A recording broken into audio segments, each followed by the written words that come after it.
Good morning, great people of faith, and thank you for joining us on today as I give a powerful illustration on Proverbs chapter 18, verse 16, where it says, "A man's gift maketh room for him and bringeth him before great men." The theme of this presentation is what's inside of you.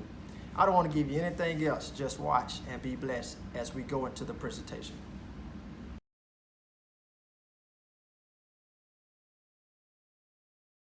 Great men. So it's in essence, it's saying that your gift, whatever God has given you, will bring you before great men, or will bring you in places that you never thought that you may be able to go. Will take your name, will take you places, like we always say, that you will probably never reach in life. So we want to meditate on that scripture, and that leads us into our next slide, which is, do you know? Exodus 4:2 says, "Then the Lord said to him, what is that in your hand?" "A staff," he replied. And this was Moses. He was talking to Moses, and Moses had a staff in his hand, had a rod in his hand, and he was saying, "Hey, what is that in your hand?" And he was trying to get Moses to dig deep. So that's the same question God asks us. What do you have to give to the world? What do you have in your possession? And sometimes we don't know. Sometimes it takes us longer. Sometimes we find it out at a younger age. Sometimes we find it out later in life. But he's saying, you got something that I put inside you, or you got something that I've given you that you need to explore. And so this is the question that we must pose today. Do you know what God has given you? And if you don't know, the second part of that is, then they will not know either. So if you don't know what you have, what you possess, then people won't know either. That's the staff that Moses was given. And to Moses, it was a staff to beat stubborn sheep. But to God, it was an instrument by which miracles were to be performed. And that is a little white-out man, and that could be you at times. That could be you with the question mark and saying, I don't know. I don't know what I'm supposed to be doing. I don't know why I'm here on earth. I don't know my purpose. I don't know my calling. I don't know my gifts. I don't know my talents. And it's okay, even if you're in that position throughout the presentation, hopefully you'll get to a point where you're saying, I got an idea, or I know, and I need to just keep expounding on it. I need to just keep developing it. And so we want to get past the I don't know part. We want to get to I do know. Now, what am I supposed to do with it? Your worth and value. We've heard this scripture before, Jeremiah 29:11, which says, "For I know the plans I have for you, declares the Lord, plans to prosper you and not harm you, plans to give you hope and a future." What do you bring to the table? That question is always asked. What can you bring to the table? Here, the first picture, it has plenty of gifts. We know around Christmas time, those people have different functions, different organizations have parties, and people bring gifts to the table. The gift that God has given you, that's the question we're asking. What are you bringing to the world? What are you bringing to your job? What are you bringing to the organization? The second illustration is an expensive glass table. Looks nice, but the contrast is it's nothing on it. Even though it looks nice, the outer appearance on top of it is bare. And so you could be at that point where you said, I don't know what to bring, and so therefore I'm not going to bring anything. I don't know what I'm supposed to give. And so you could be at that place in your life where you're saying, I'm just doing this, I'm just doing that, but I don't know exactly what I'm supposed to bring. And God is saying, you got something to give. I want you to bring something to the table. I want you to give something to the world. because everyone has something to give. Everyone has something. I want to start right here. Because I want to speak this to someone at this particular time, talking about worth and value. I want to make sure that you understand that your worth and your value is very important, because if you don't have self-worth, have a good self-image of yourself, then nothing else will matter. If you look at yourself and every day you're saying that I can't figure it out, I don't know what I'm supposed to be doing, then it doesn't matter what gift God has given you, because you always try to get past that hurdle. You always feel like I'm not good enough. You always feel like someone beat me to that punch, or someone is always taking my position, or someone always getting over on me. God wants to speak to you on this morning to tell you that you're bigger than that he's already placed whatever it is inside of you to prosper. But you have to know it first and foremost. Don't look at nobody else. Don't compare yourself to someone else. You have to love yourself for who you are. And once you get to that point where you can love yourself for who you are, and you can know that I'm here, I'm set here for a reason, I'm placed here for a purpose, then you can bring something to the table. You have something to put on the table. He doesn't want you to leave here today with a bare table. It looks good, it's expensive, but inside you're bare. He's saying, I got a table full of gifts for you to distribute, but you first must love yourself. Regardless of what happened in the past, he's saying, I still love you. I still got something for you to do.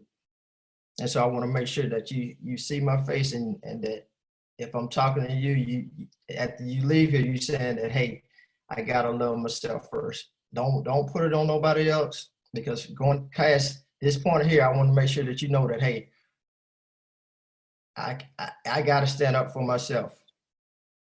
And I don't want to put it on no one else to say that, hey, they didn't allow me to do this. No, God is saying, I started this and I can finish this.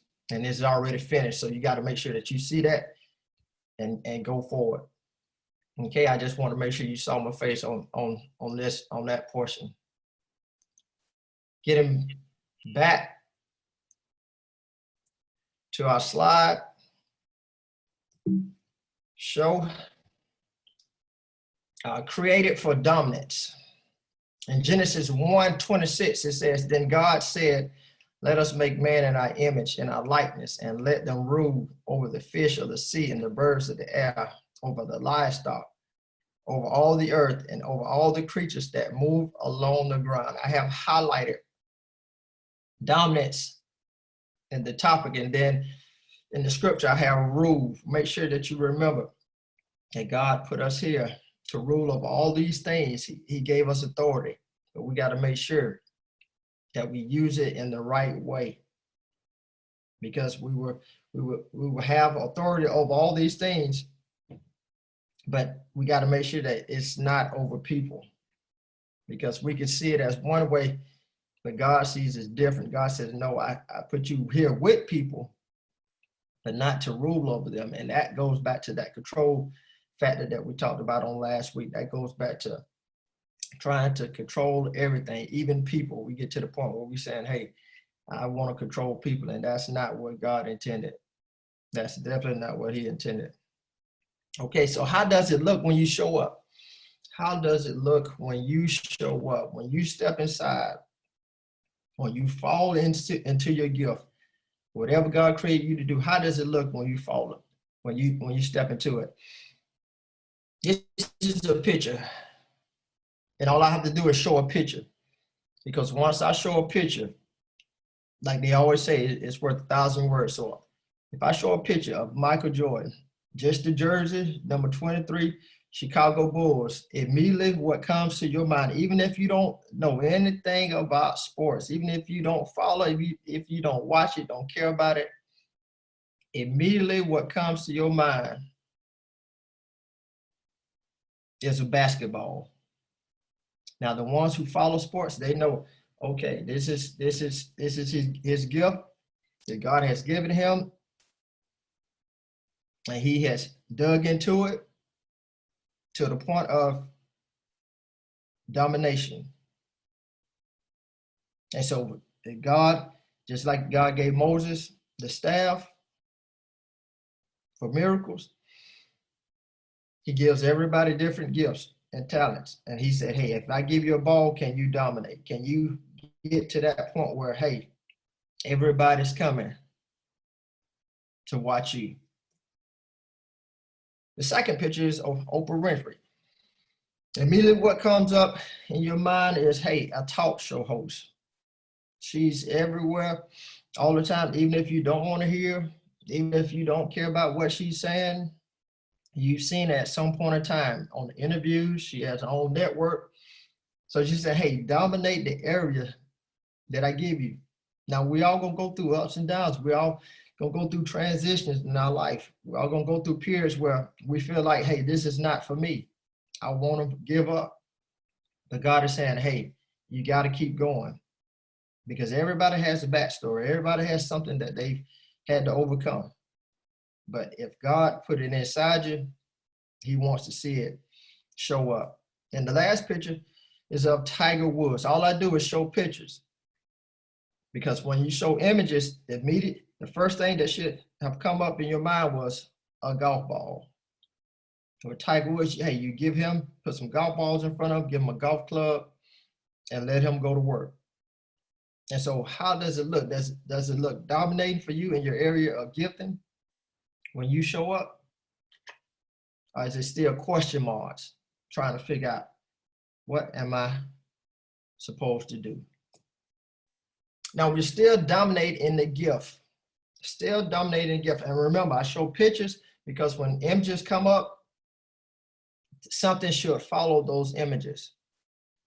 And in conversation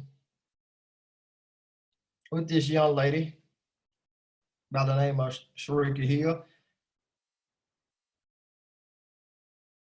there's some gifts and talents that come that sometimes we, hey, don't expect. And so the thing that comes up with her is cakes and decorating. And she has plenty of other talents, but these are some of the things that stand out. Now, the first picture I showed you is a purse. But if you look closely, it's a birthday cake. And I immediately thought, when I saw this maybe a week ago, I said, hey, that's a nice purse. Because I couldn't figure out how the handles, were standing up straight, and looked to my nut. She said, hey, no, that's a cake. And I said, wow. So God has all that inside of you, but it didn't always start that way. She started out just doing birthday cakes for the family, and she said it didn't, to her appearance, it didn't look good, but people kept saying, hey, go ahead, keep doing it. And she said she kept doing it. Then it got to a point where she was asked by a friend to do a wedding cake, and she ended up doing a wedding cake for a friend, and the rest is history. The second picture is another picture of a cake. And the thing that gets me sometimes is, I say, well, all of it, sometimes it's not edible, and sometimes most of it is. Now, of course, the second picture, the fish tank, of course, is not edible. You don't want to eat the fish, but you get the point. But that's the gift that God has given her, and this is right here in Thomasville, in our hometown, in our home church. And so what I'm giving you illustration of is, sometimes you see things, people far off, but I like to give you things that's right here close, nearby.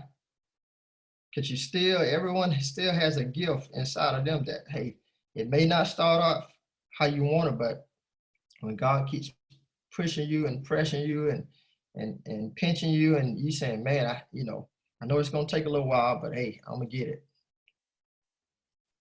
Now, getting to our points of influence. This is where we want to get to, our points of influence. What area or arena of gifting are you dominating in?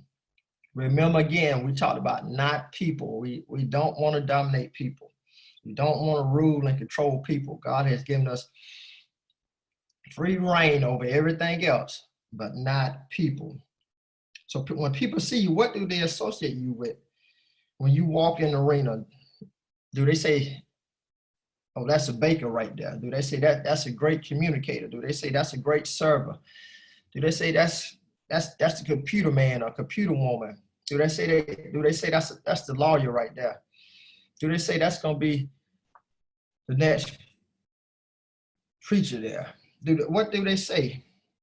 Now that doesn't mean that's all you can do. But what God is saying is that He's giving you something that you should be of great influence. So that whatever that is, He's saying that, hey, if it's just that one thing, He said, I want you to be so good at that one thing that if that's nothing else, if there's nothing else that you can do, they can at least call on you for this. They can at least call on you, hey, I need somebody to talk to for good advice.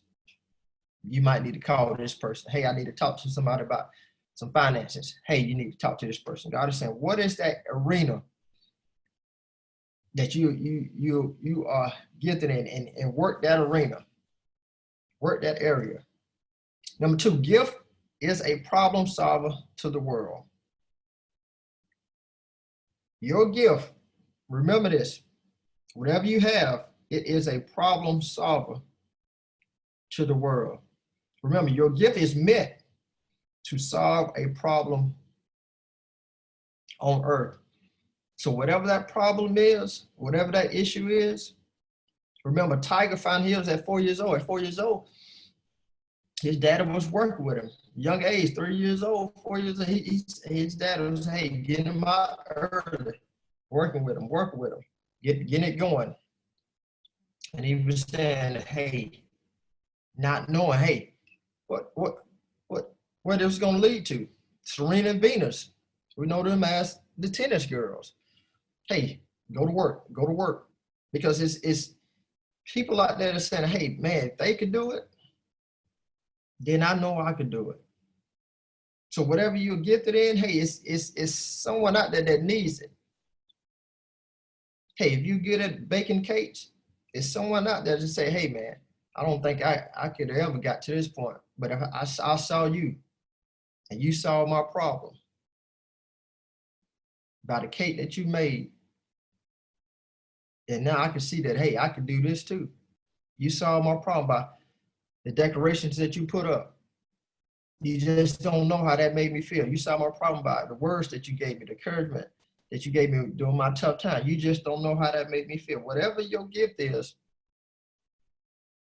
it's meant to solve a problem in the world.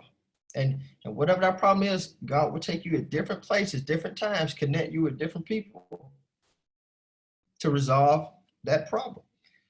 Number 3, everybody won't fit in a room. Everybody won't fit in the room.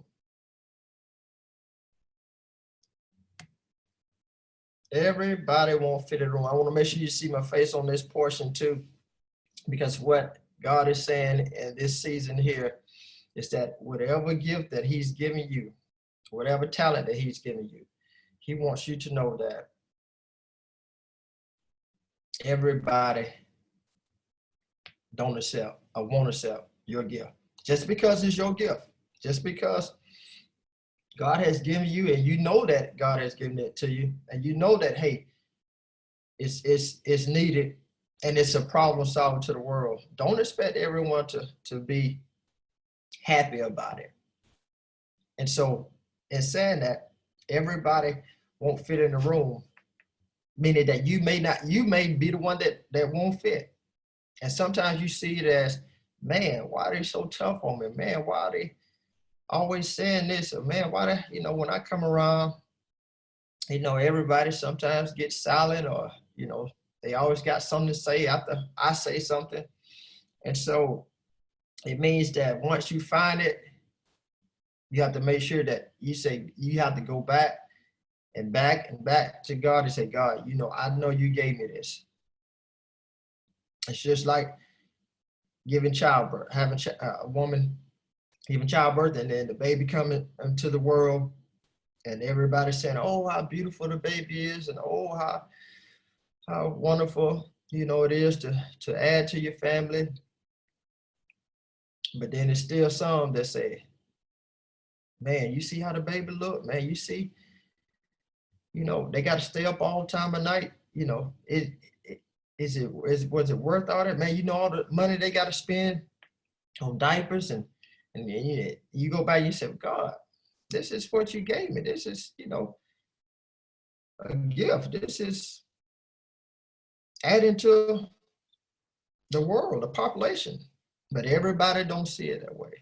And they would make you feel like you're the one, or you're the problem. But you got to understand, wherever you are, whatever gift that you bring to that table in the illustration that we show, you got to make sure that God is constantly in the plan, that God, you go back to him and say, God, I know you brought me here. I know you put me on this table. Regardless of if they say I don't fit, it's okay.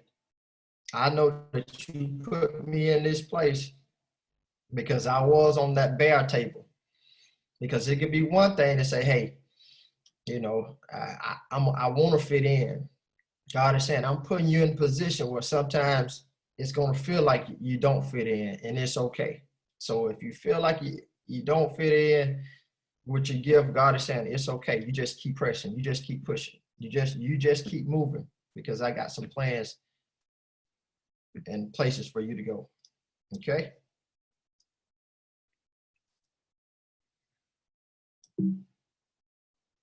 Keeping on. Remember, age is just a number when it comes to your gift. Age is just a number when it comes to your gift. And the Bible talks about Abram was 75 years old when he got the call from God to leave his home and family behind and follow God into a strange land that he would give him. Remember, if Abram, which we know later, you know, became Abraham, but if Abram was 75, we got to throw age out the window.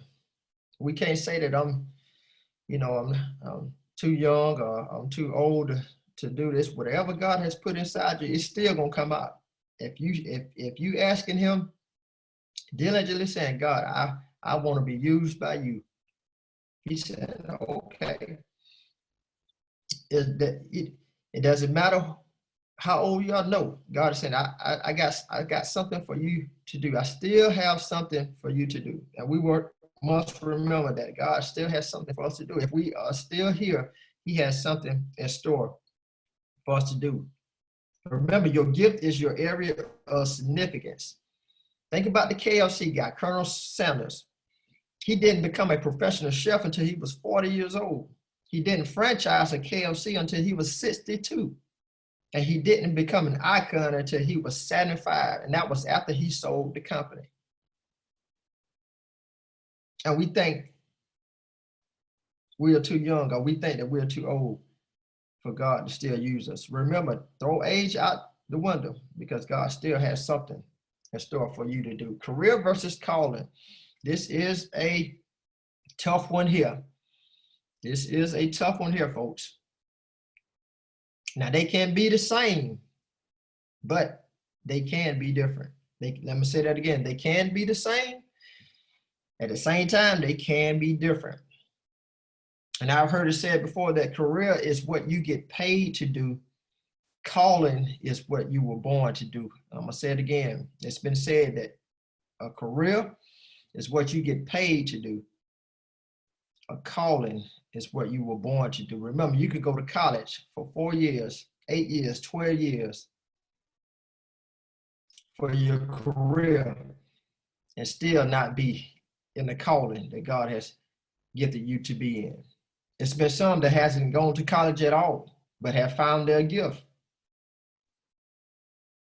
I'm gonna say that again. It's been some that hasn't got any extra training at all, but still have found their gift. And God said, hey, once you find your gift, once you find it, I want you to dig deep and explore. Now I'm going to talk about your calling.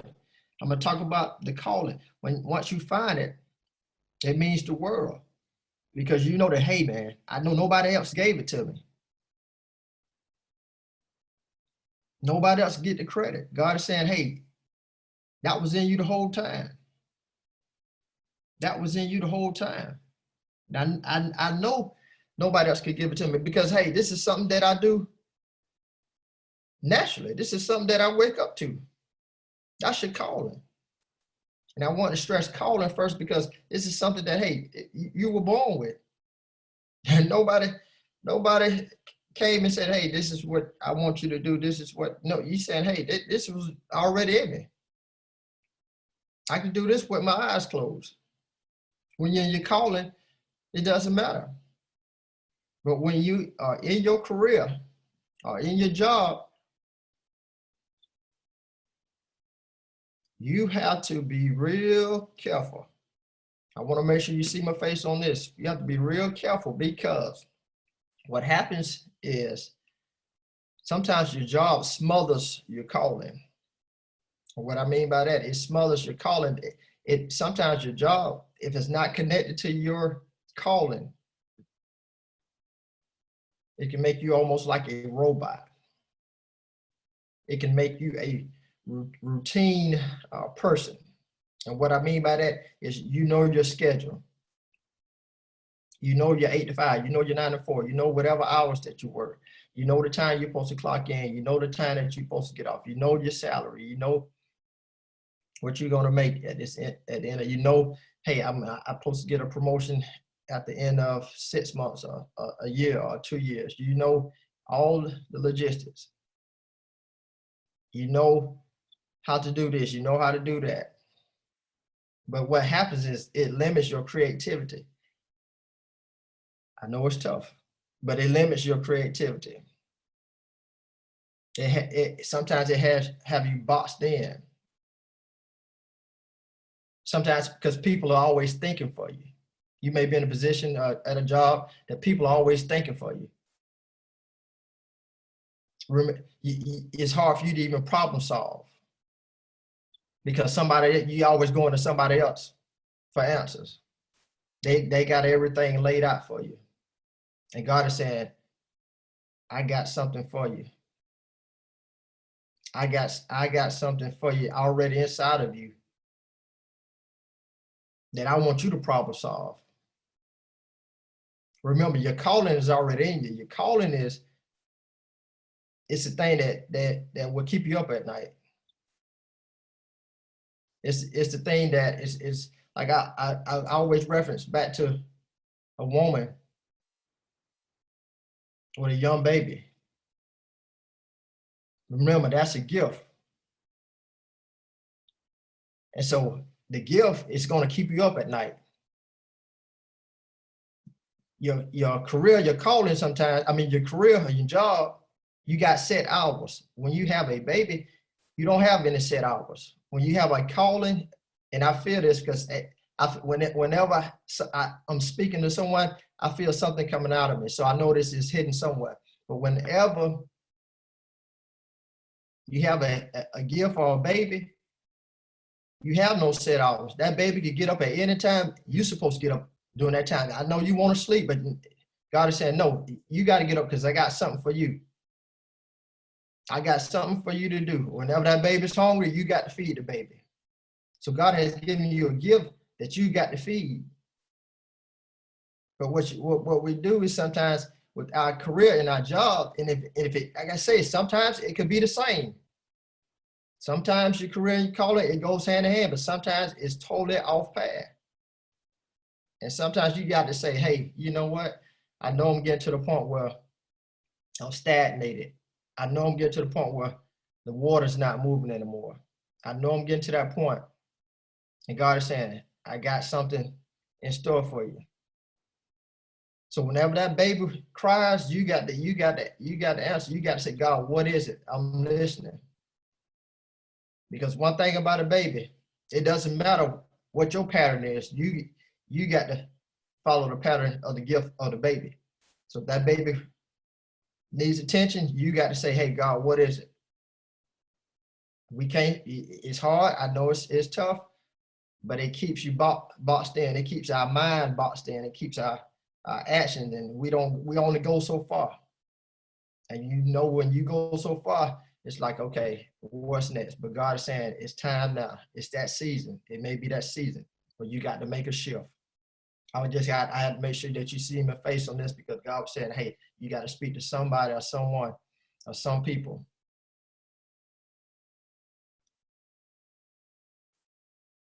Let's get back to our illustration. Getting close to the end, our double D, discover and develop. All right, so once you have that gift, once you have that baby, whatever it is, God is saying now you got to discover and you got to develop it. All right. So I'll tell you a short story on me. Throughout life, it's been things that have happened to me. It's been instances and cases where I've developed different things, and I put it to the side, and I said, God, what is this? Why do you have me writing poetry? Or why do you have me, even when we was young, we would have a group that we call Fruit City Boys, and it was mainly myself, and there was maybe 3 other guys, but we came up with a rap group called Fruit City Boys. And this is when we were young, and we would get together and we would say, hey, you write this first 8 lines, and then I write the next 8 lines, and then everybody, you know, at the end we bring it together. And then we made a little song. And the song was called We Were Too Cute to Be Alone. And so that was our song, and we came up with our own music. And my sisters, they can attest to this, they can confirm it. And they was like, what, y'all come up with a little group? But we was thinking that it was just something that we was just playing with, coming up with, not knowing. And I'm not thinking that, hey, God, this is something that you put inside of me at a young age. Now, I didn't become this rap artist, and even in college, when I wanted to give my lines and stuff, that they would have me write lines and lyrics to songs. But I told them, I said, I can't put them in y'all songs, because I'm not going to use the cuss words and downgrade or degrade the women. They wanted me to talk against the women. I said, no. I said, well, I just take my lines and I keep them somewhere else. And so, long story short, that's the development discovery that I found that, man, this happened when I was 7 or 8 years old, you know, in elementary school, coming all the way up middle school. Then it stayed in high school, then it stayed in college, and it never left me. And so God was saying, hey, this is one of your gifts. You have many, plenty, but this is one of your gifts, and you have to just keep developing and discovering, hey, what else do I have? And that's why I call it the double D. Once you discover it, then you have to develop it, and you have to refine it. Whatever it is, if it's working with technology, hey, keep finding areas to help people. If it's decorating, hey, keep finding areas. If it's baking, hey, how can I make this better? You know, and take the criticism, take everything that comes with it, because that's helping refine who you are, and that's helping you get better. So when people come, that's why I say it's always good to take the constructive criticism, and it's always good to take the haters. I take the haters just as much. It's hard now. I'll be honest with you. It's hard to take it, but you have to sit down and say, you know what? These what we consider haters, they are actually helping you, because they're helping you say, hey, because they see something that you don't see sometimes. And so you have to say, hey, okay, you're right. It may be tough to take. It may be tough coming from you, but I thank you for it, because now you helping me in that area say, hey, I might not, you know, didn't think that, but they are actually helping. So don't, like I always tell you, don't throw the haters away. Keep them, because they are at the games just like your fans are. So that's why I always tell people, whenever you go to a game, you think everybody in the stands are for you. No, you got some people in the stands that want to see you lose just as much as some people in the stands want to see you win. So you always got to remember that. And our last one is gifts. Your gift attracts people, not you. Your gift will attract people, not you. And so we must always remember that it's not actually you.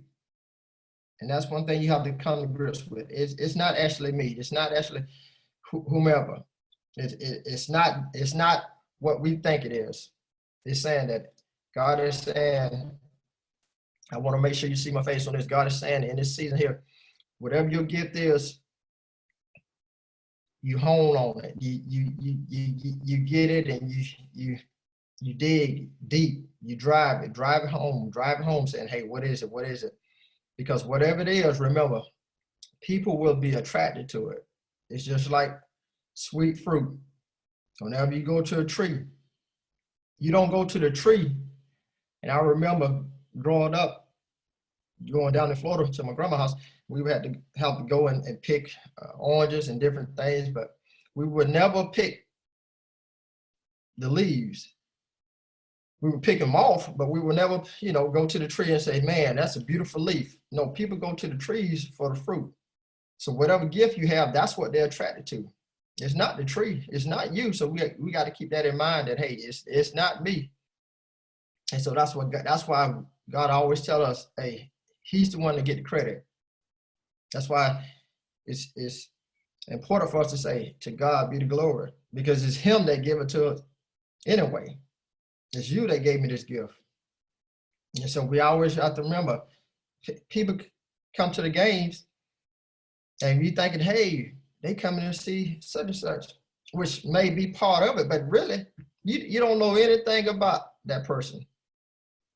Some people used to go to the games to see Michael Jordan, and I'm using him because they did a documentary on The Last Dance. But when people go to the games, they didn't care anything about Mike. They didn't care anything about his outside life. They didn't care if he didn't get no sleep. They didn't care if whatever was going on. They just wanted to see him in that arena because they knew that, hey, man, it's a show to watch. Whenever you're in your gift or your gifting, people want to see. They're attracted to it. And they want to see, hey, I just want to hear him talk. I just want to see her cook those cakes. I just want to see the appearance of them. I just want to see that decoration. I just want to see, what he has to say. Just think about it. Whenever you go to the doctor, you may not know anything about that doctor, but what you've heard in the past is that, man, this doctor's good. You need to go see this specialist. You need to go see this person. You need to get a second opinion from this person.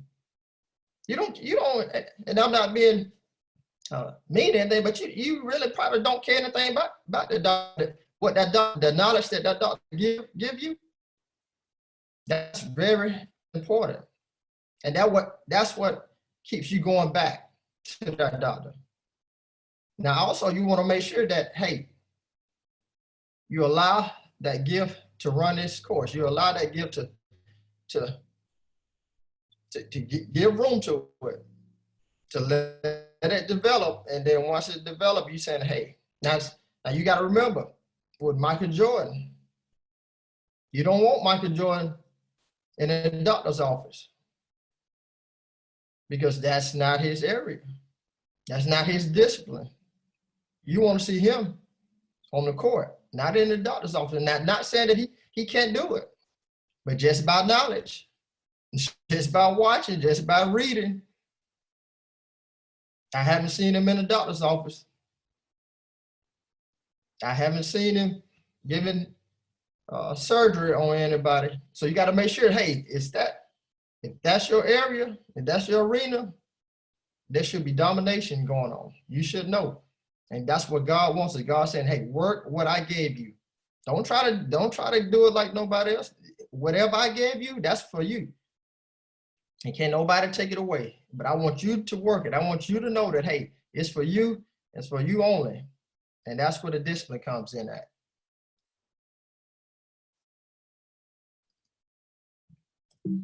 All right. Getting to the end, our birth hyphen dash, or what some people call the middle part, and then death. So it's what you do in the middle that makes the difference. Whatever you do in the middle makes the difference. I have a picture of a young fellow. and it happens to be my son, but I told him I was going to use it, make sure that he gave me permission. But I have a picture of him and at birth.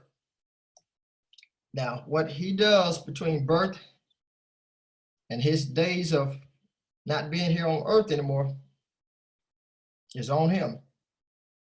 That's the middle part. So the middle part is, hey,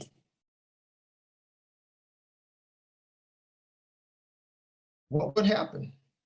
What happens in the middle? That's the question that you have to figure out.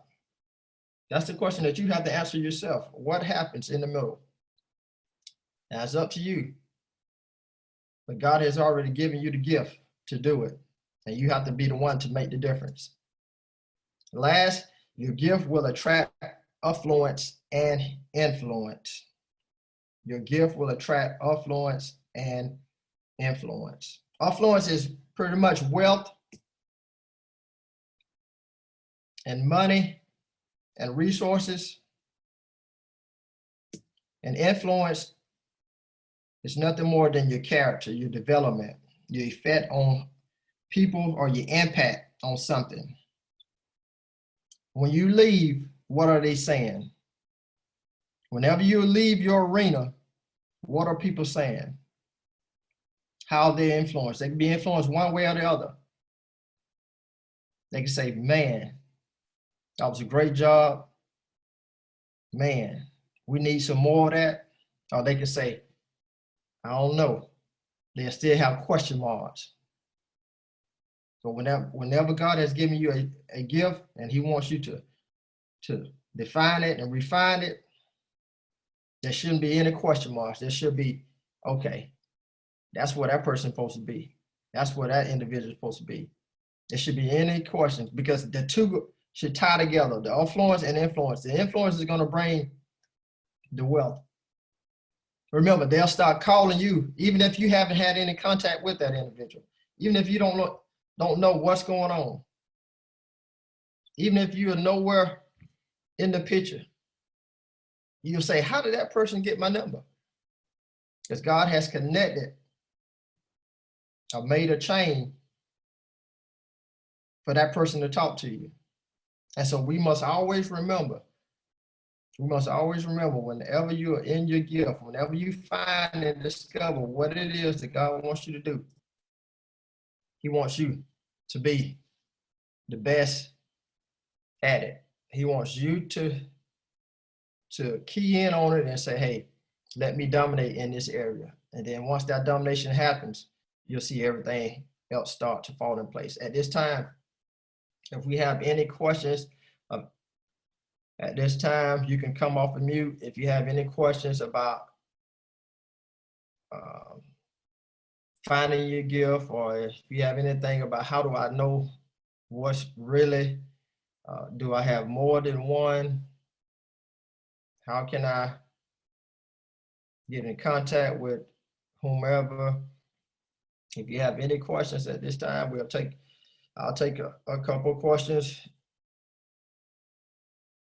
at this time, but you must always remember that everyone has something.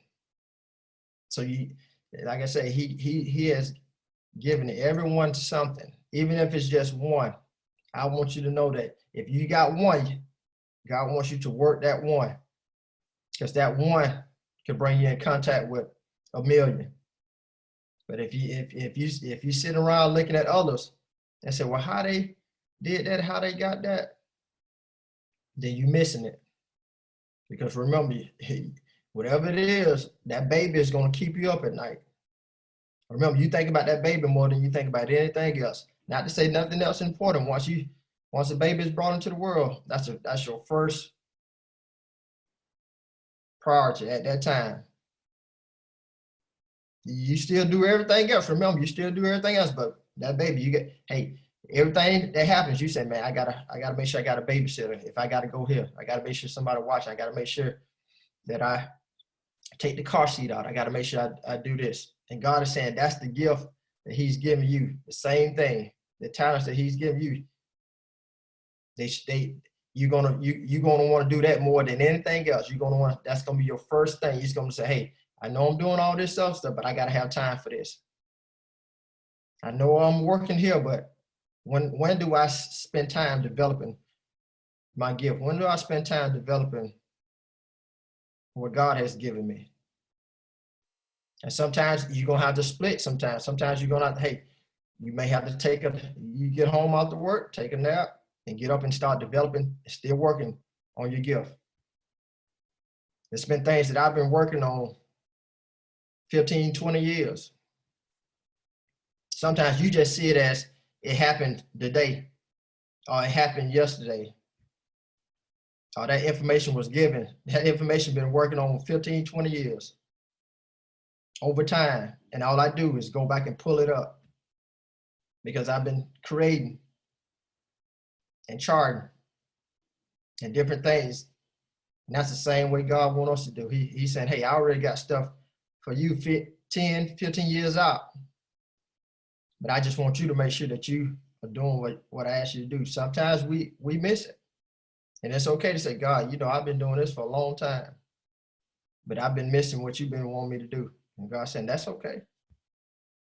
But he's saying at this particular time in the moment, after this presentation, that's why he wanted me to make sure that you saw after this presentation, he's saying that they got to go home and do some homework and say, hey, God, what is it? If I'm in it, then let me become better in it. But if I don't know, if I got question marks, I don't want to leave this earth until I fulfill the purpose and the calling that you have on my life. And we have to make sure that we are doing it for God's glory and not man's glory. Because at the end of the day, if it's for him, then it's gonna prosper. And I'm not saying it's gonna be easy. Hear what I say. I'm not saying it's gonna be easy, but it's gonna prosper.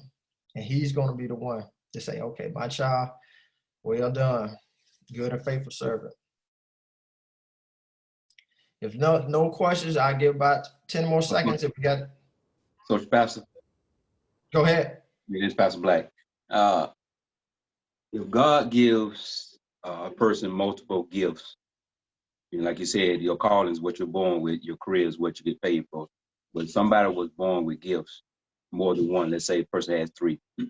Will either one of the gifts dominate more than the other and put you to the mindset that maybe I need to work on this more, or do I need to work on, does a person work on all 3 at the same time?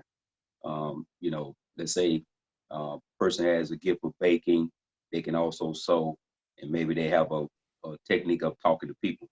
But then the talking to people may become more dominant because that's the area they're always in that arena of, like I said, the arena of communicating with people.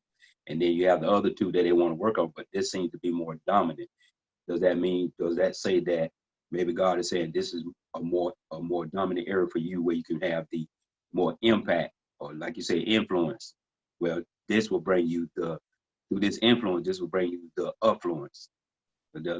Is that, or does a person have to say, well, I got these 3, I need to work on all 3, so all 3 of them will be kind of equal to each other?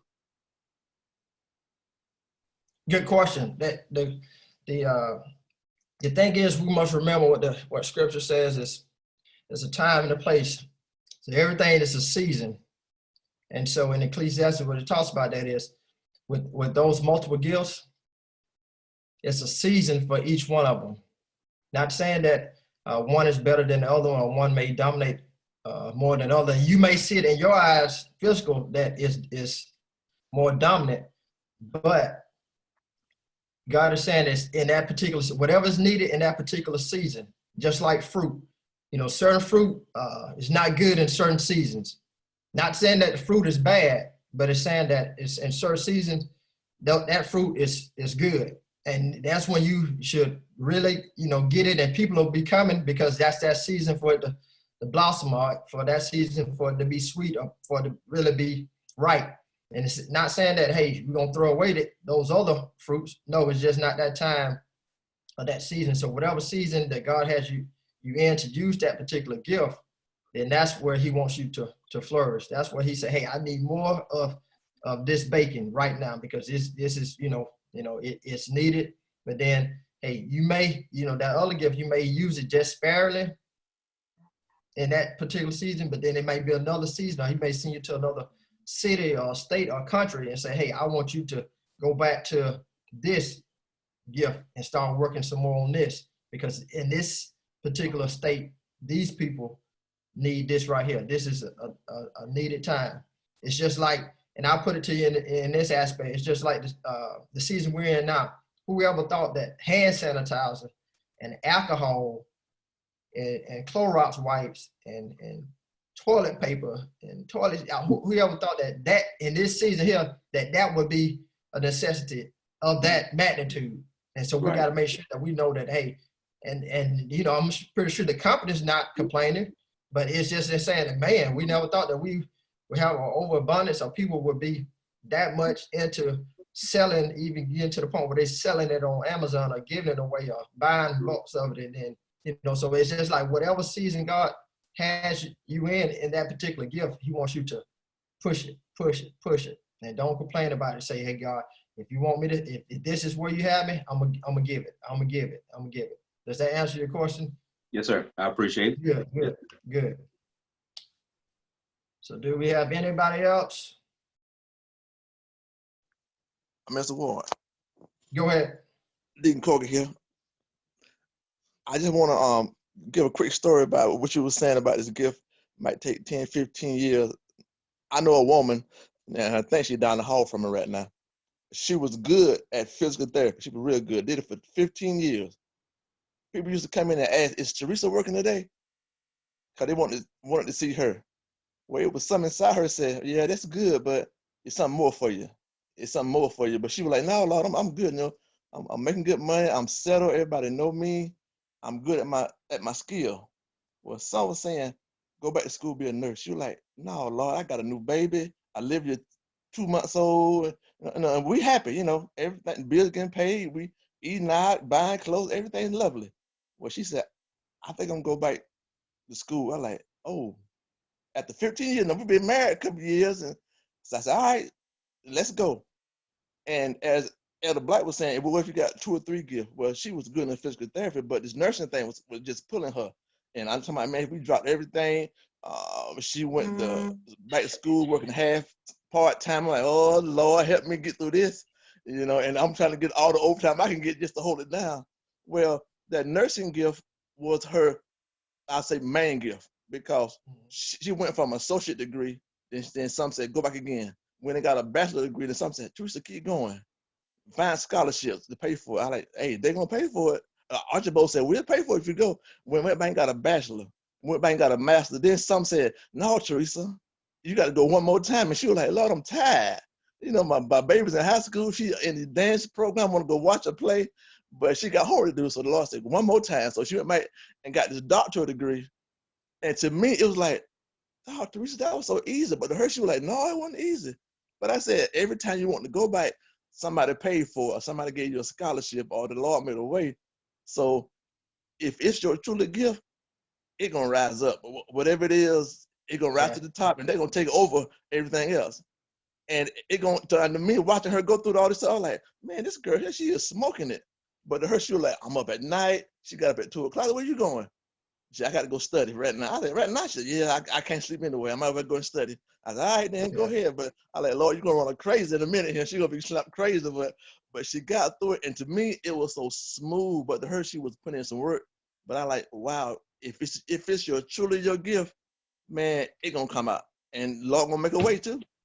You're going to find people put in your life to get you through one hump and over the next hump. And before you know it, man, and this coming, I think, October, we're going to graduation, man.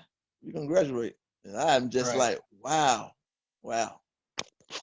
Thank you. Good testimony.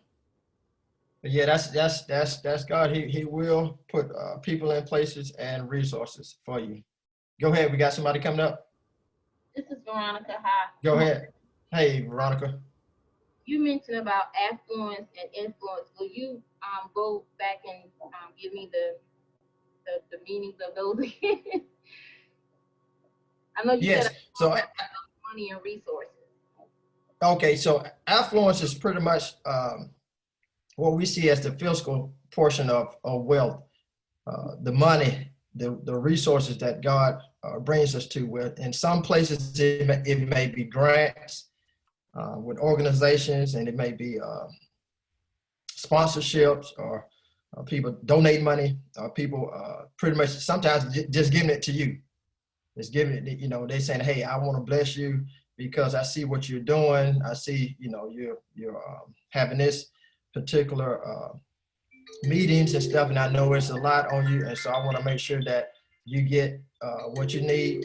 And so that sometimes comes with the affluence, and then the influence is pretty much your character, your development.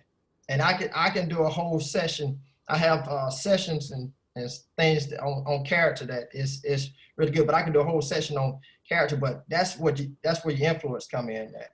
That's your development, you know, because your first thing you want to make sure if you're out, then people are looking at your character. That's first and foremost. And that's where your influence ties into. That's when people are saying, hey, I know you may not want to be in that position, but people hear you more than they hear somebody else. And it goes back to, you know, your gift, your discipline. Like I said, Michael Jordan, you could care less about who Michael Jordan is, what he does, but you want to see him on the court. I mean, it sounds crazy, sound mean, but you look at people, we look at athletes. That's why a lot of times they show athletes on commercials, because they saying if they can show the athlete, you know, the discipline that it takes to be an athlete.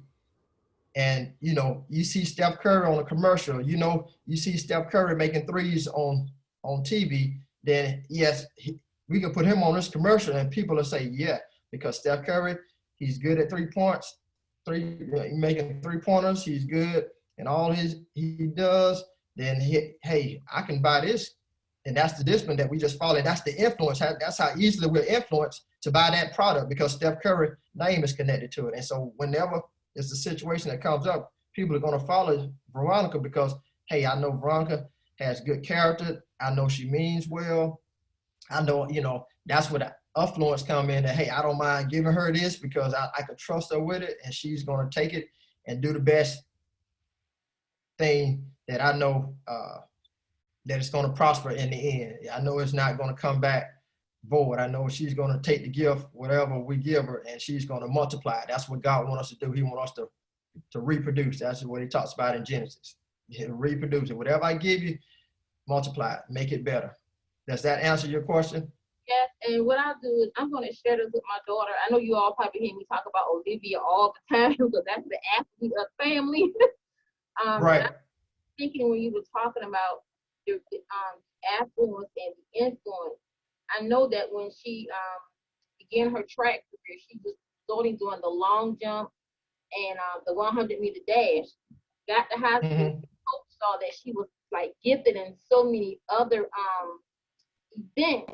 So he saw her, she was a competition cheerleader. So her vertical and her height, everything was so like up there. She could touch her, she do a toe touch, she could touch the palm of her hand. And he started doing that. So he put her in the hurdle. She cried about the hurdle, but what she didn't know was that God was putting her in a position and placing her that the hurdles was going to be her main event. She trained for it. She didn't want to train, but she persevered. And people would wait. I mean, different teams would wait. They would not leave because they knew the little girl from Effingham, they called her Little Mama with the blue socks, was going to win the hurdles. And I began to sit back while you were talking, and I used her as an example because her gifting and had made room for the affluence for Kennesaw to give her a full scholarship. I don't have to pay for school at all. I just get necessities, her essentials.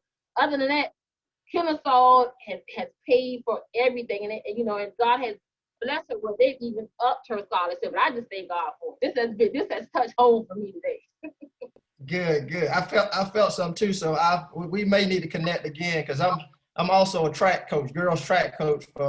I've been coaching track for 14 years. So I don't know if you knew that or not, but that's good. That's good. So we may have to connect some other time. But yeah, I felt something then. So I know it did hit home for you today. Good. well too. You know, it's about being multi-gifted.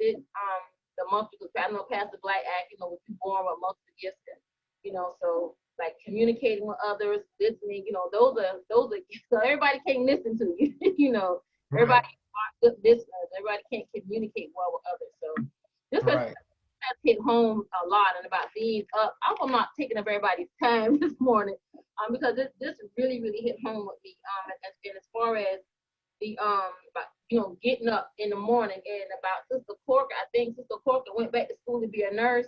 Right. This, on me a lot since my husband took sick, and when he passed away, it's just been this nursing. So it's been very inspirational today. Very inspiring. Good. Well, thank you for sharing. You're welcome. Do we have anybody else? Minister Ward. Go ahead. I just wanted to just make a comment, kind of linked to the pastor's question, if you have more than one gift, and then how it links to affluence and influence in my life. It's just a comment. When I took on that first career of physical therapy, I was able to connect with people, you know, right here in this area, Thomas Brooks Grady. But as I stepped into the calling, and when you were talking about that, when he gave me that gift of that child, he slowed me down enough to hear what he was speaking to me. And when I answered that call, how it allowed me to be able to influence people, not only in Thomas Brooks and Grady, but all over the world. Because right now in exercising this gift, again, I never thought I'd be a nurse. That was not my thought process. I was going to be a teacher, because everybody knows in the Thomasville area that Conyers people were educators.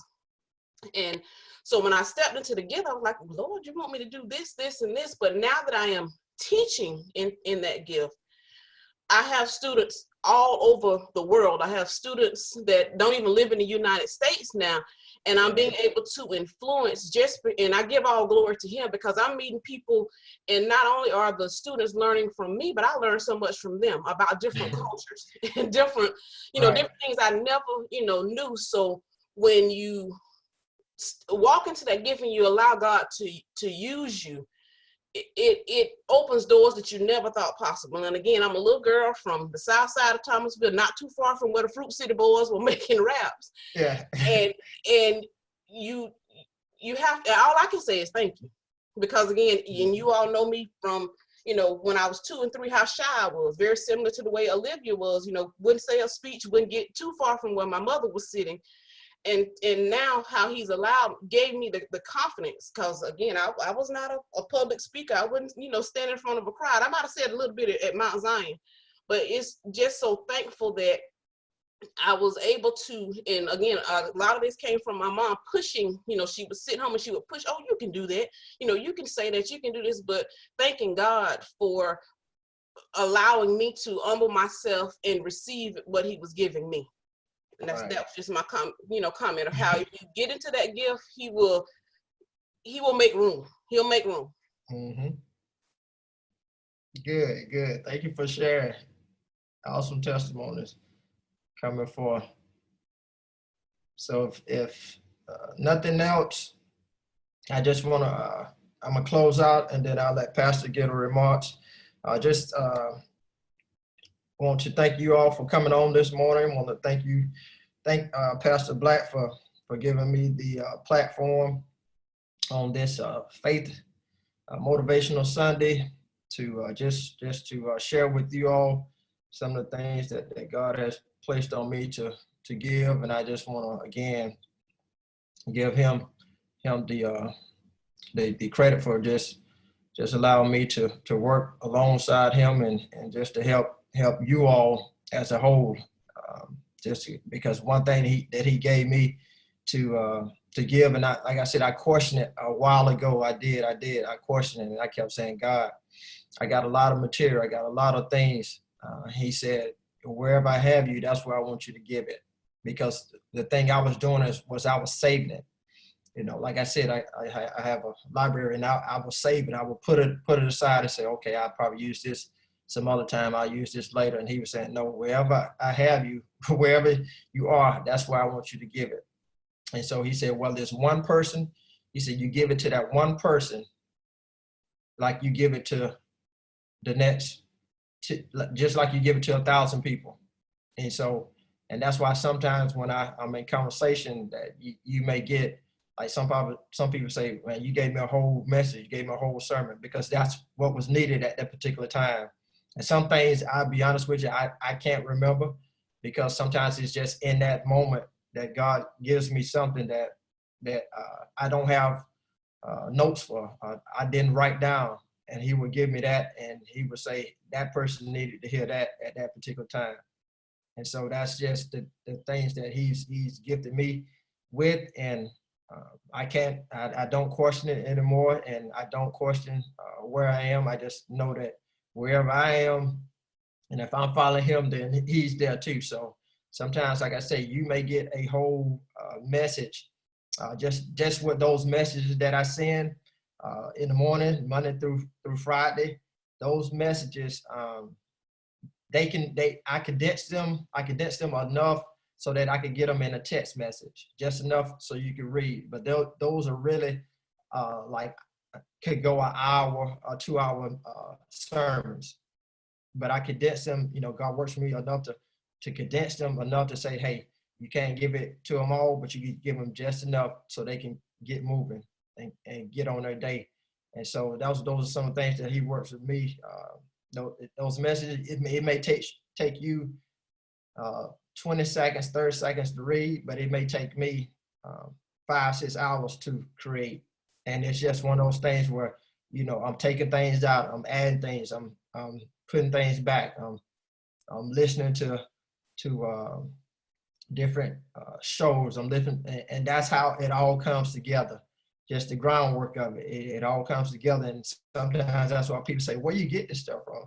It's like it's nobody but God that's just giving it to me in that format for you to read, for it to hit you. And if it doesn't hit you at that particular time or that particular day, it's for somebody else. So that's why I encourage people to, if it's not for you that morning, then send it to somebody else who may need to hear it. And that's how we help each other, and that's how we encourage each other to move on. All right, I got one more question, and then I see one more question come up. Go ahead, and then we'll close out.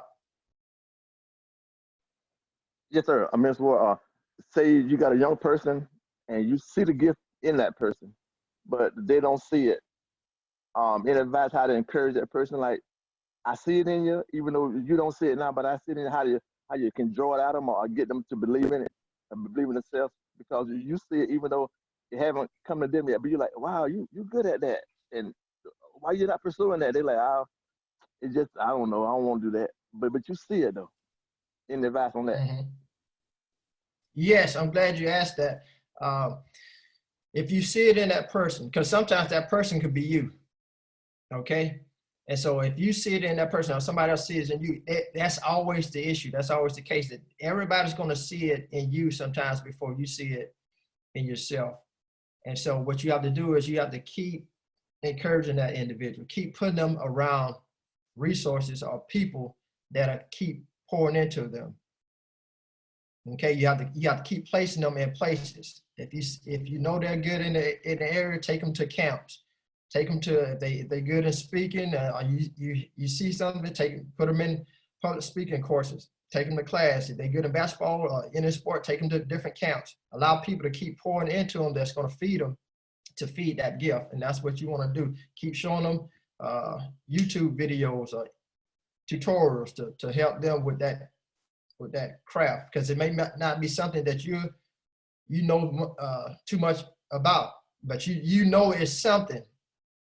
That's why sometimes when you go around and you see somebody and you say, man, there's something about that. And it's been times I've been at places that people didn't know me from like we always say, Adam. But I could sit in a room and people will come and say, there's something about you.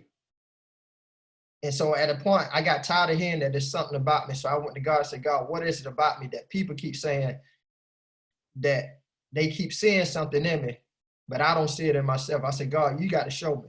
I said, because people keep saying, I get tired of people saying it, but I want to know from you. And that's when God started showing. That's why I say when people say, let the Lord use you, and you start asking God to actually use you, then God will actually start showing you. He say, hey, this is something I've been showing you the whole time, but you've been trying to do something else.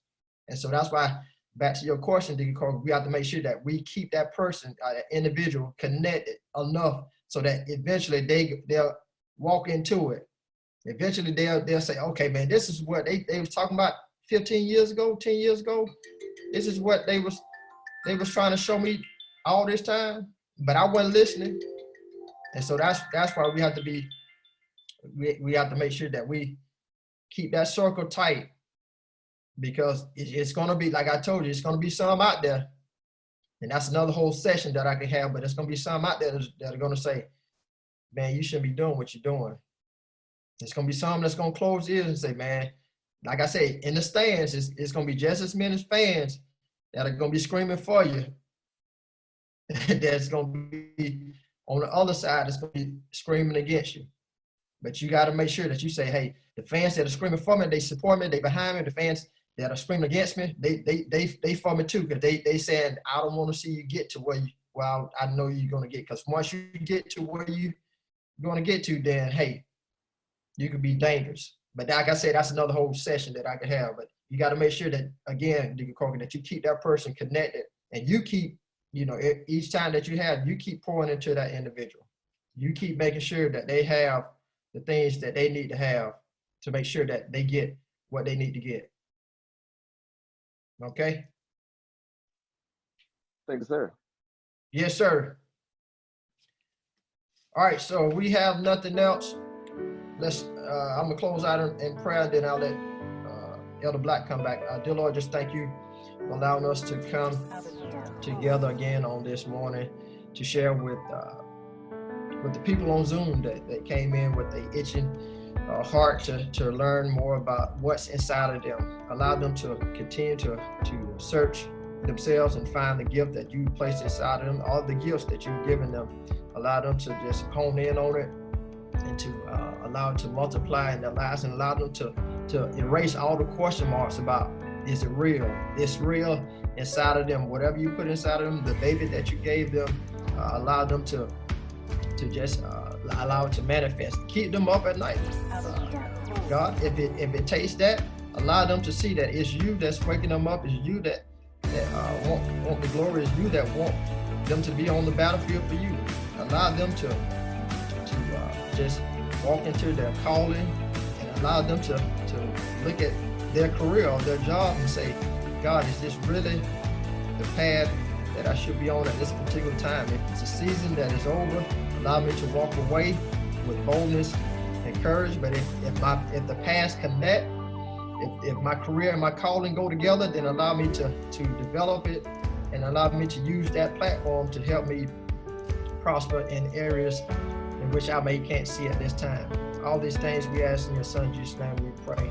Amen. Elder Black, I turn it over to you. I yield the floor now. Thank y'all again.